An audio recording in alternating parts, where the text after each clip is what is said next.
The GHTC, as we call ourselves, is hosting the briefing today in partnership with the Congressional Biomedical Caucus, Research Caucus, and Senator Patty Murray. We thank them both for their leadership and partnership on this event.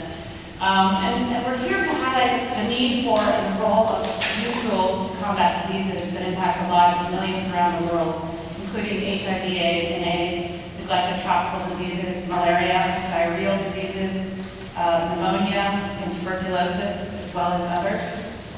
Several GHTC members are here today to showcase a variety of critical new products under development.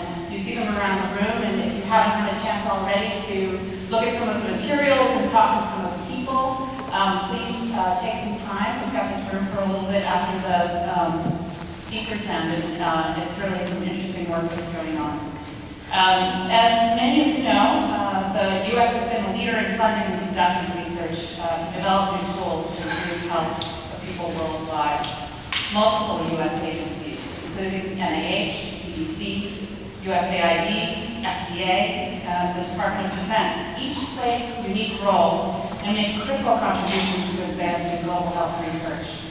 Many committee representatives from those offices are here today. USAID, including Zhang Wang, Margaret Mikulski, and I think Bernard Nalen from the President's Malaria Initiative, they're planning to be here. Several colleagues from the NIH, including Stephanie Burrows here.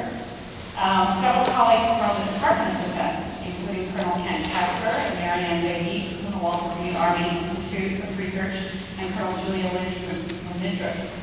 So you can see we have a wide variety of people who are interested in these issues. We also have representatives from the Office of International Programs, the FDA, as well as the U.S. Department of Treasury and the State Department. Several of our friends from Congress are here as well, including staff from the offices of Senators Inhofe, Udall, Tester, Boggs, and Kagan, as well as Representatives Mitchell, Garamendi, Kennedy, DeLauro, McDermott, Watson, Stark, McMahon, Arcuri, and I suspect there may be a couple others I missed, and I apologize for that. The list was growing as I walked up to the podium.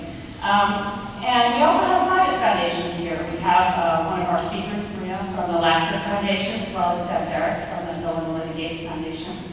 Of course, many of you who are global health practitioners and researchers and advocates, it takes all of us to make this work.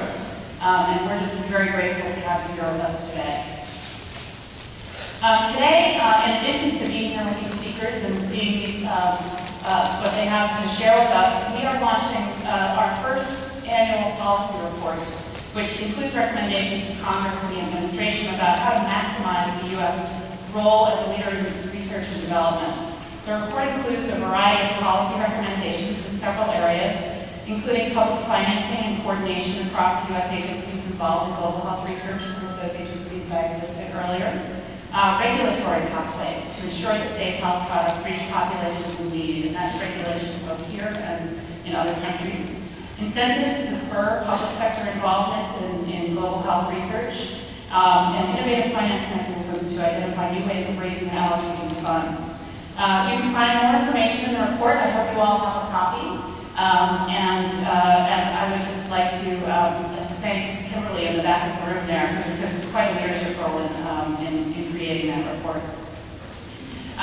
Before we move on to our speakers, I wanted to give you a brief update on the lineup. Michael Johnson, who's Deputy Director of the Fogarty Center, can't join us today because he's stuck in Europe due to the volcano. So I thought that was a pretty good excuse. We will miss him here, but he's doing some wonderful work that I really hope you do get a chance to hear about later.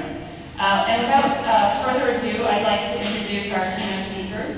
The first is Dr. Nils Dallaire, and for those of you who don't know Dr. Dallaire, he has a combination of passion and expertise in global health that make him a perfect choice for his new role as Director of the Office of Global Health Affairs at the Department of Health and Human Services. I've had the pleasure to work with Dr. Dallaire in the past, and I can attest to that.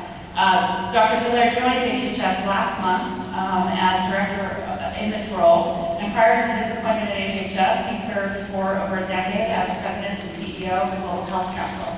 Before that, Dr. Dallaire served as Deputy Assistant Administrator for Policy and Senior International Health Advisor for USAID. Prior to his government experience, Dr. Dallaire spent 15 years in the field in low-income countries managing maternal and child health delivery programs. Given this vast experience, there is no one better suited to frame the U.S. current priorities of global health.